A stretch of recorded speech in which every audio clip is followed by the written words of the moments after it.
Today I'm going to show you how we built this large pegboard.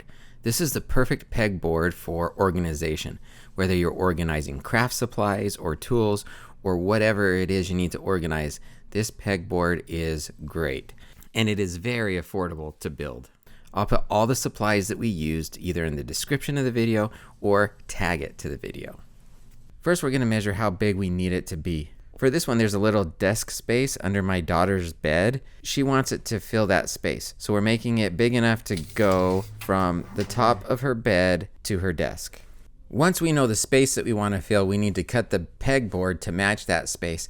So we're going down, it's about 30 inches from the top of her bed to her desk. So that's what we're marking there. And then across, that's the length of her bed. And that's about 77¼ inch right there. So that's what we're marking. And then going across the board, I'm going to make several more 30-inch marks. And then I use the straight edge of my leveler to connect all of those little dots that I have made that were 30 inches from the top. So that way I have a straight line that goes all the way across the board. Something else that will help you make a straight line are the holes. And we went right in between the holes. So watching where those holes are, making the marks I need to make so that I can make a straight line going all the way across lengthwise and up and down. Once we have our lines drawn, we're ready to cut. So I gotta get the safety glasses on. Don't worry, this is just me being cheesy, showing off for my wife, who's filming this for me. Yikes. She's amazing. So get your safety glasses on and start cutting down those lines that you just made.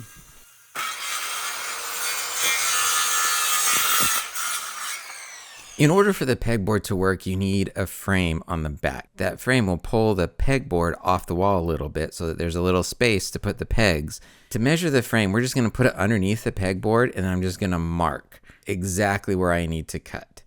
If you want, you can just do top and bottom, but we also did the sides because we felt like it would look better when it's on the wall if we had the complete frame.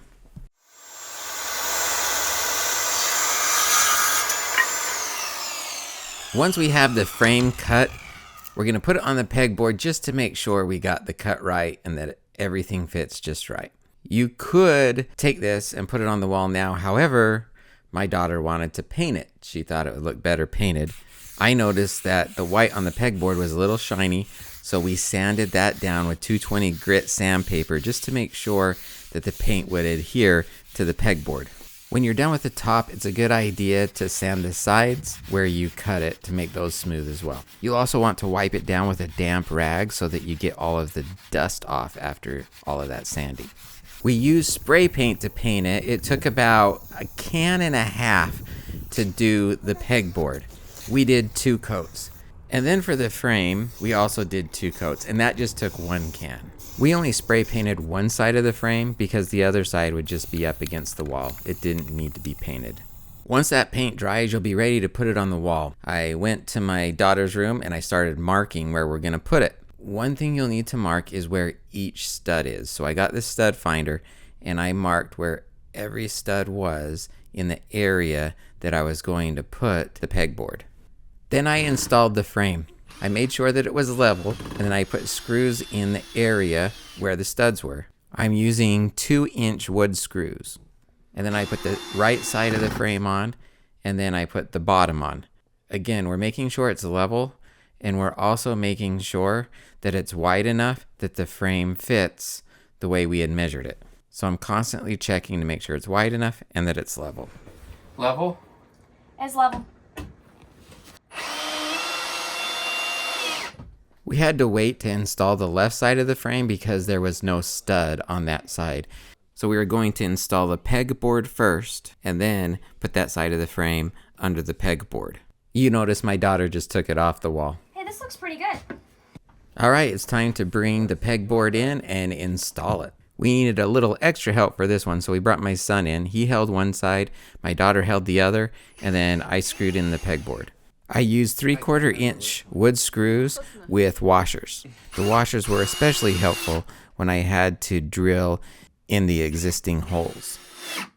The left side of the frame was one of the last things we did. You see Paige there? She's pushing that side of the frame in and we're lining it up, and then we'll put the last screws in. That side is more for show than anything. It's the top and bottom of the frame that's holding the pegboard in, because the top and the bottom are attached to studs that are behind the wall. After you get all the screws in around the frame, you're done. You can start putting things up. This made a great little storage area for Paige under her bed, and she keeps all her craft supplies under there.